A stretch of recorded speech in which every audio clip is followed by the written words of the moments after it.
Back to Bhavani life style. இப்போ நான் கீழே கடைக்கு போகும்போது 400 எடுத்துகிட்டு போனேன். அந்த 400 4 ஜாமான் வாங்குறதுக்கு 400 தீர்ந்துட்டு, அந்த 400 நம்ம சம்பாதிக்கிறதுக்கு ஒரு நாளாவதோ 1.5 நாளாவதோ 2 நாளாவதோ அந்த செலவு ஒரு செகண்டில் செலவாகிடுது. அந்த அளவு விவசாயம் இருக்குது. ஆனால் மனுஷன் நாக்கை கட்டுப்படுத்துகிறான்னா நாக்கு கட்டுப்படுத்துறது இல்லை. இது வேணும் அது வேணும் அது வேணும் இது வேணும்னு சொல்லி முந்திலாம் ஒரு குடும்பத்தில் 10 பேர் 20 பேர் தான் ஒரே கறி ஒரே சோறு ஒரே கூட்டு தான். இப்போ வீட்டில் 4 பேர் இருக்காங்க, 4 பேருக்கு 4 டைப் பண்ண வேண்டியதாக இருக்குது. என்னச்சியே, இதை நான் வேறு யாரும் சொல்லலை, எங்கள் வீட்டில் நடக்கிற கொடுமையை சொல்கிறேன். நான் என்னென்ன வேண்டியது பார்க்கலாமா வாங்க. எந்த மனுஷனுக்கு பணத்தோட அருமை தெரியலையோ வாழ்க்கையில் சேவிங்கும் பண்ண முடியாது, முன்னேறவும் முடியாது. என் வீட்டுக்காரருக்கு வரைக்கும் எனக்கு அந்த நிலைமை வராதுன்னு நான் நினைக்கிறேன். அவரை குறை சொல்லணும்னு நினைக்காதீங்க. அவருக்கு சாப்பாடு பிரியர், சாப்பாட்டு ராமன் வச்சுக்கலாம். வன்சிலால் பிரஜாபதின்னு பேர் வைக்கிறத விட சாப்பாட்டு ராமன் வச்சுருக்கலாம் நான் நினைக்கிறேன். நான் சாப்பாட்டு ராமன் குறை சொல்லலை. அந்த அளவுக்கு அவர் நான்வெஜ் பிரியர். ஓகே, நினைக்காதீங்க. என் வீட்டுக்காரனா சாப்பாடு பிரியர்.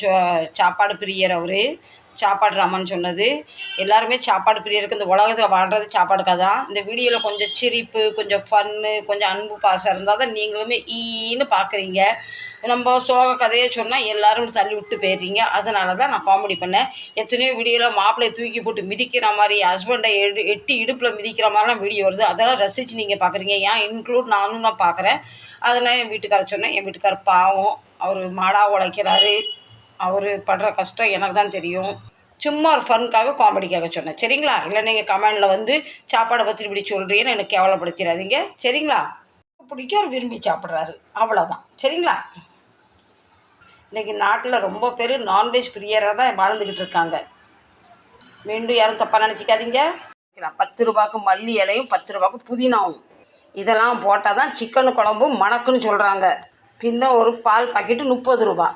சோத்தையும் திம்பாங்களாம், சிக்கனும் திம்பாங்களாம், பாலும் குடிப்பாங்களாம். என்ன செய்ய சரவணா, பெரிய கொடுமையாக இருக்கிற மாதிரி இருக்குது. நான் 400 ரூபாய் எடுத்துகிட்டு போயிட்டு 400 பொருள் வாங்கணும் கனவு பார்த்துட்டு போனேன். 1 லிட்டர் எண்ணெய் வாங்கலாம்னு நினச்சேன். பைசா பத்தாதனால 1/2 லிட்டர் எண்ணெய் 90 ரூபா. 1/2 லிட்டர் எண்ணெய்.